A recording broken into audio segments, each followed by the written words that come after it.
И когато аметистовият цвят преодолее в нас, ще примири петте ни чувства, които сега са в явно противоречие.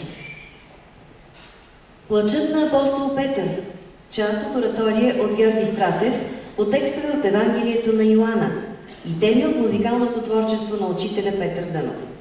Изпълнява вокален квартет в състав Пламена Гергинова сопран, Снежина Куманова мецо-сопран, Сашо Костов тенор, Александър Морозов бас.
Диамантено белите лъчи, който развръзва 7-те печата, отваря 7-те очи, прораства 7-те рогове, държи 7-те църкви, образува 7-те звезди, запалва 7-те светилника, освещава 7-те дни, разпровожда 7-те духове, съединява всичко в едно цяло, образува божественото съзвучие на големите и малките светове, разпределя отредените блага, води към божественото сърце на любовта, оживява и създава, произвожда и ражда, обогатява и украсява, милва и утешава, благославя и озарява,